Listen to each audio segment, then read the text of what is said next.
Merci était déterminée à devenir avocate, même si cela signifiait qu'elle devait quitter sa famille et ses amis pour étudier sur l'île de Chypre.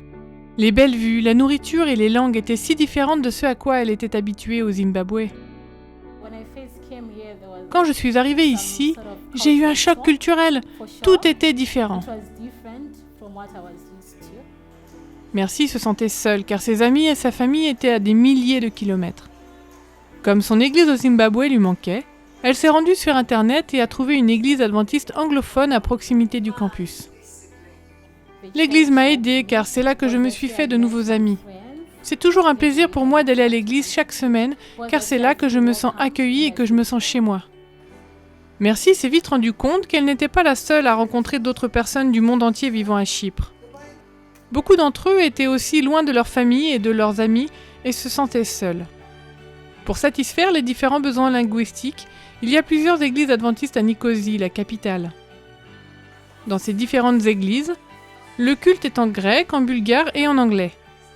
La plupart du temps, ils se rencontrent séparément, mais parfois ils se réunissent tous ensemble. Cette communauté adventiste est connue comme un lieu où tous sont les bienvenus. Il n'est donc pas inhabituel pour les résidents internationaux et les étudiants de diverses confessions religieuses de se rendre là-bas.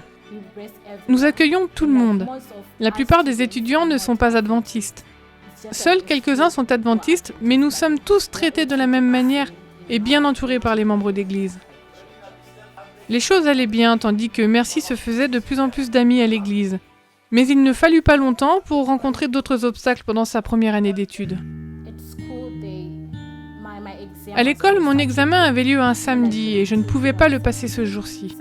Je suis donc allée leur parler et ils ne m'ont pas permis de composer un autre jour. J'étais si bouleversée et anéantie que j'ai même pleuré.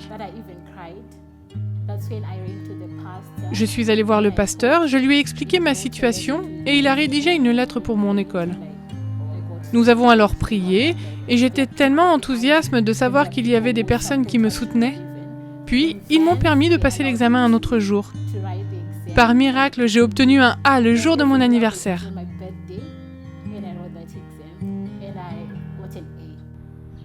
L'Église adventiste de Chypre est déterminée à être un refuge pour tous ceux qui ont besoin d'une communauté, qu'ils soient nés sur l'île ou qu'ils soient loin de chez eux.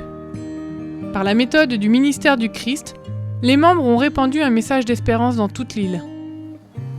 De nombreux défis empêchent le partage de l'Évangile tels que les barrières linguistiques, l'inégalité sociale et un désintérêt général pour la religion. L'Église de Merci à Nicosie travaille ardemment pour répondre aux besoins physiques et spirituels de la communauté. Le local qu'ils louent actuellement les empêche de faire beaucoup de choses, mais ils espèrent avoir un jour leur propre bâtiment.